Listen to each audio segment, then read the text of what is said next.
Assalamualaikum warahmatullahi wabarakatuh. Selamat pagi. Good morning for all. Let's continue our study. In page 56, we will learn about listening ya. Kita akan belajar mengenai listening.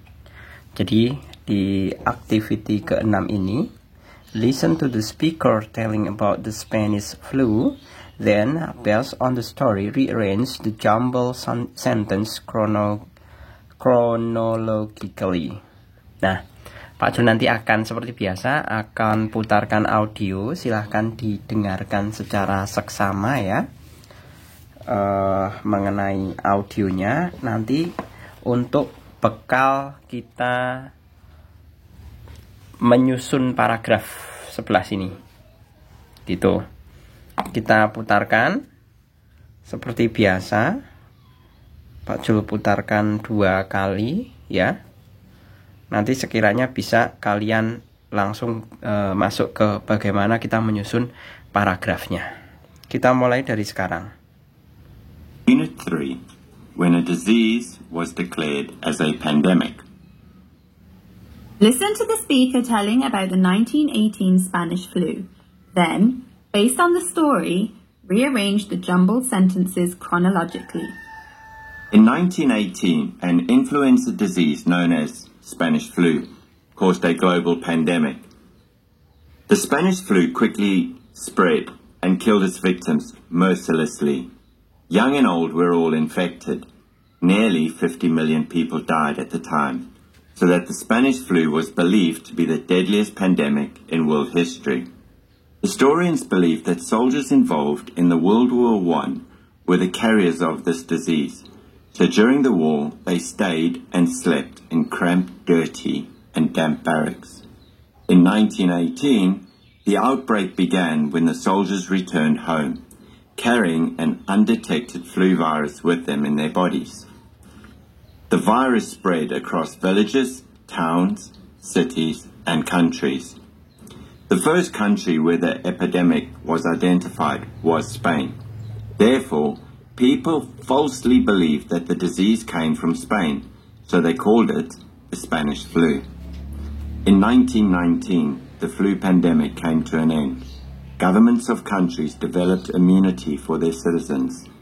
However, since 1918, the influenza virus has mutated into several pandemic influenza viruses, such as swine flu, avian flu, SARS, MERS, and the latest, COVID-19.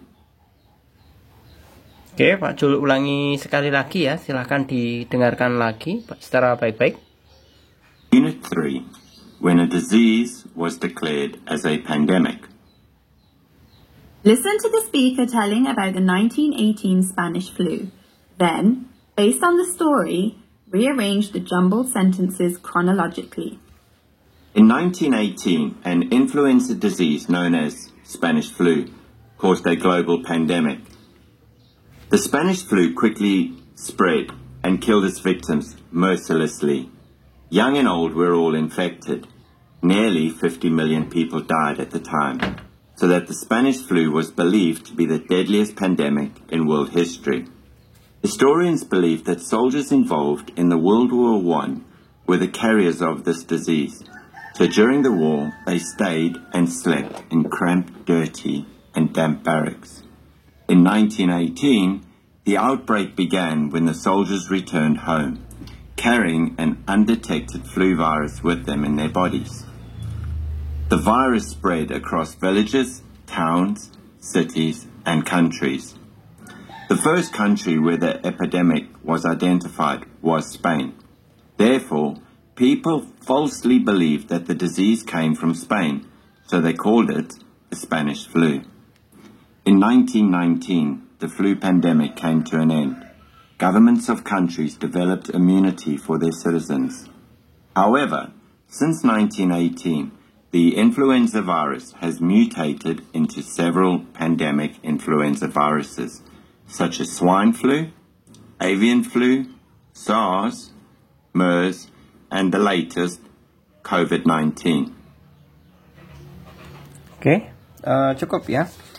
Kita mulai susun ya satu persatu mengenai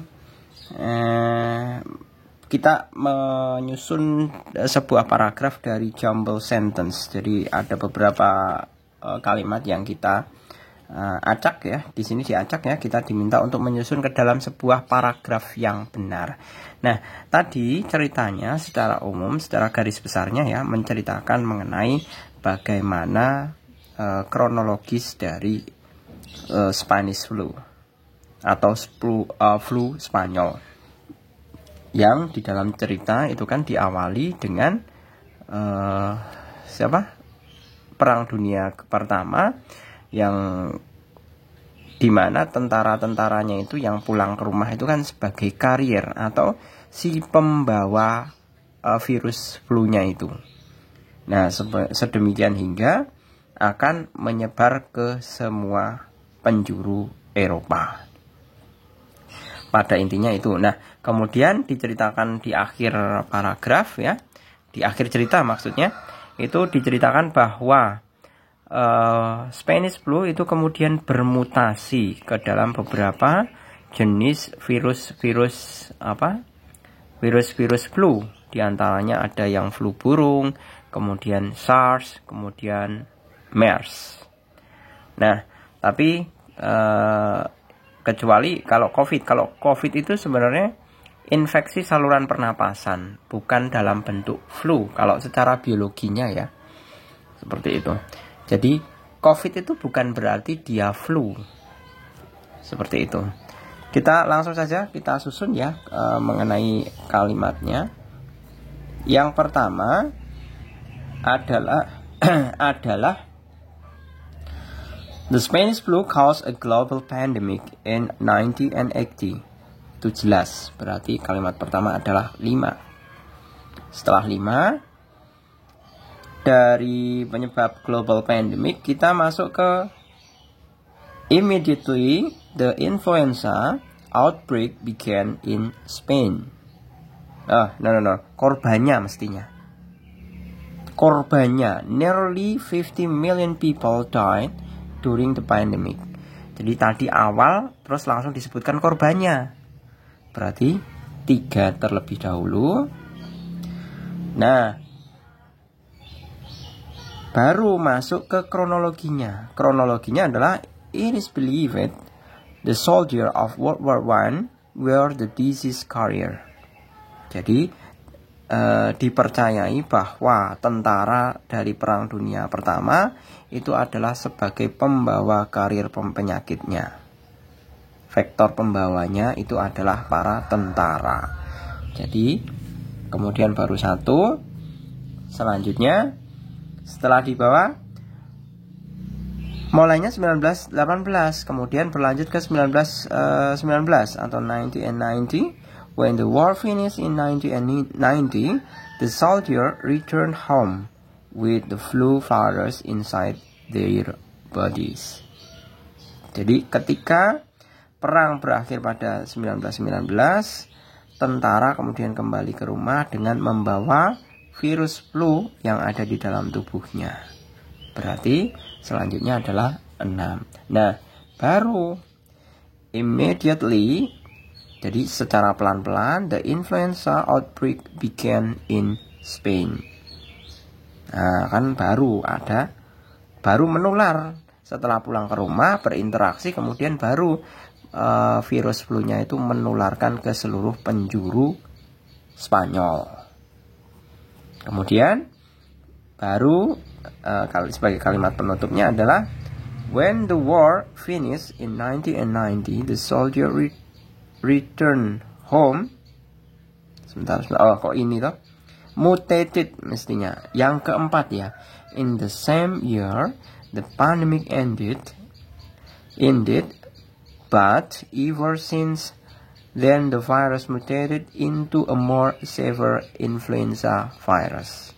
Jadi setelah beberapa tahun lamanya pandemi berakhir, ternyata virusnya itu bermutasi.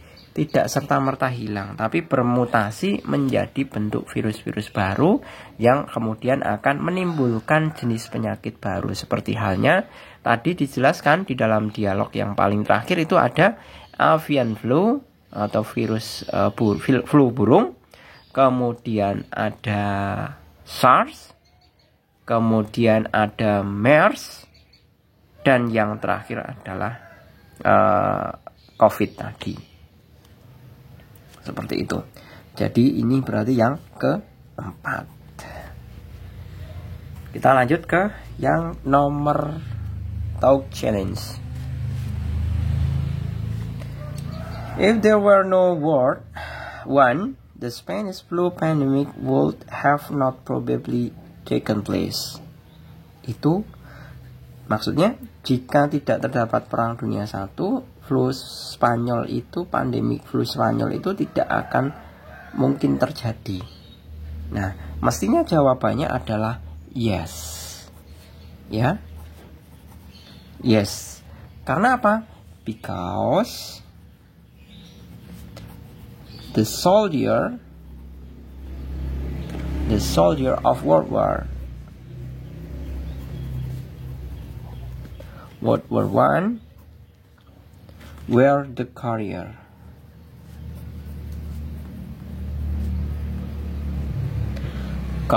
of the virus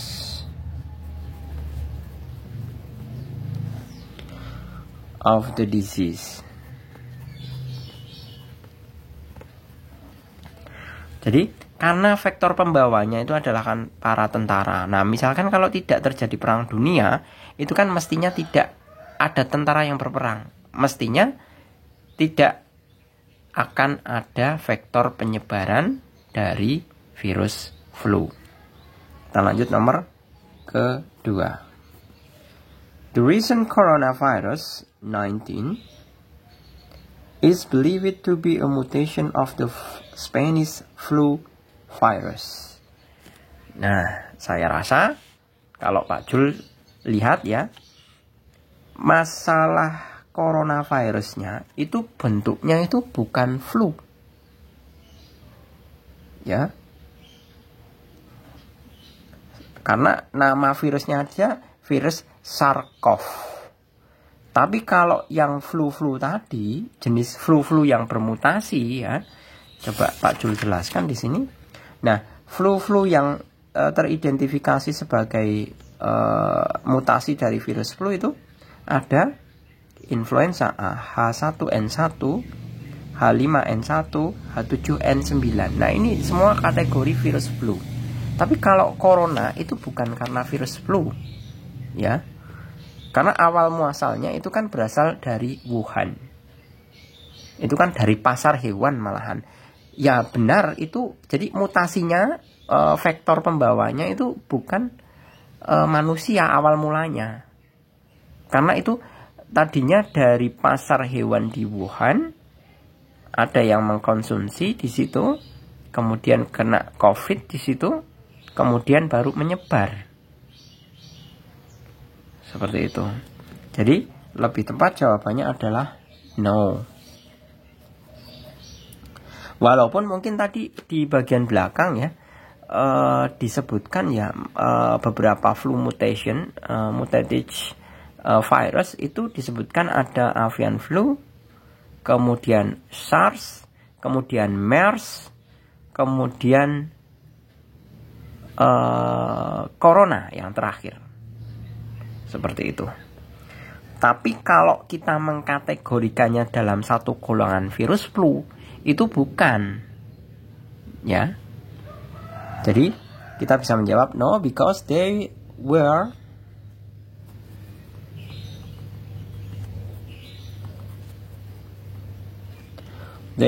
caused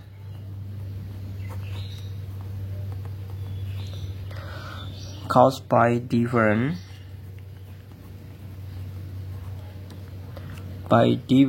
type of virus. Seperti ini. Selanjutnya yang pertanyaan ketiga, Ini mestinya kalau kalian saya rasa kalau kelas 1 kemarin sudah dapat struktur virus ya. Dan materi tentang corona itu kayaknya masuk deh. Kalau buku Erlangga itu. Jadi ada subbab bagian khusus yang benar-benar mempelajari tentang virus corona. Nah, ini mestinya kalian sudah mengerti, walaupun nanti ini kan berarti sama saja apa ya, kalau istilahnya kalau di dalam guru-guru itu penggabungan 2 mata pelajaran di dalam 1 pelajaran itu apa ya,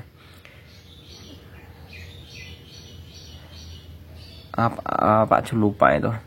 Istri saya itu kemarin juga habis itu, jadi antara bahasa Inggris digabung dengan IPS, kemudian bahasa Inggris kolaborasi. Nah, ini merupakan salah satu contoh kolaborasi dari mata pelajaran. Jadi antara mata pelajaran bahasa Inggris dikolaborasikan dengan biologi. Nah, ini salah satu contoh kolaborasi materi, kolaborasi mata pelajaran. Kemudian yang ketiga, we should always be alert with the people who often travel abroad. Nah, itu mestinya jawabannya juga yes. Because they might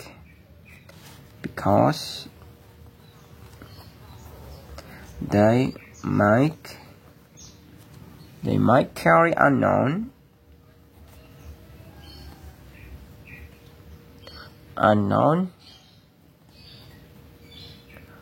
virus which might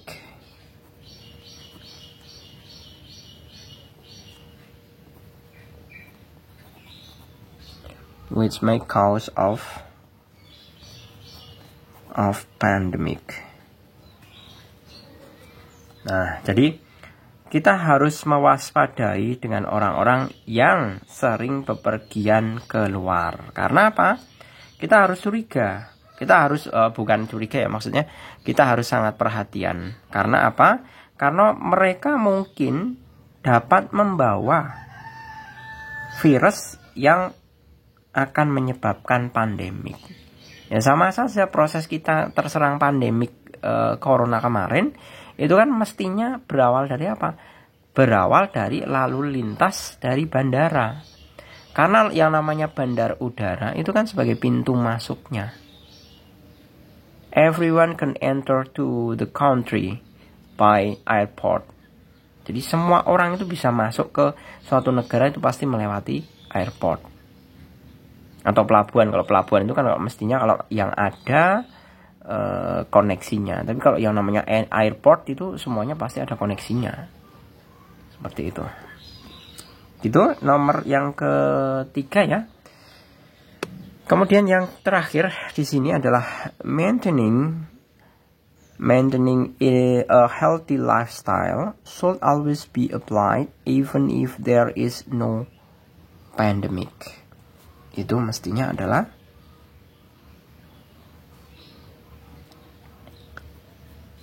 yes. Jadi yang namanya bagaimana kita menjaga style kesehatan atau gaya hidup sehat itu tetap harus diterapkan walaupun tidak dalam kondisi pandemik. Karena apa? Karena kondisi pandemik itu tidak bakalan bisa diprediksi. Karena apa? Karena kondisi tubuh manusia itu kan dinamis ya. Bisa kekebalannya kuat, bisa seketika kekebalannya turun. Nah, itu yang fluktuatif mengenai ketahanan tubuh manusia. Nah, jadi alasannya adalah because maintain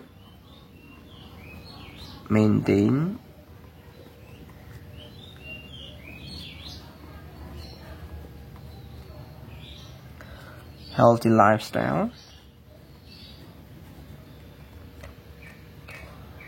can lead to cover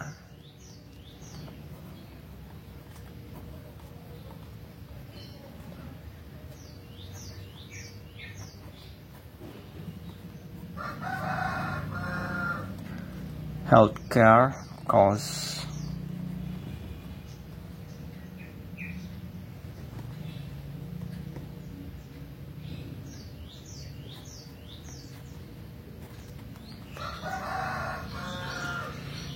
Nah, Pak Jul lebih ke analisa ke materialnya ya. Karena apa? Karena menjaga sebuah gaya hidup sehat itu dapat menutup biaya kesehatan yang panjang atau yang mahal. Jadi istilahnya kalau dalam bahasa Indonesia itu lebih baik menjaga daripada mengobati. Nah, seperti itu intinya. Oke, gitu ya. Saya rasa cukup. Semoga bermanfaat. Jika misalkan ada perbedaan pendapat, silahkan ditulis di kolom komentar. Gitu. Terima kasih, selamat pagi. Assalamualaikum warahmatullahi wabarakatuh.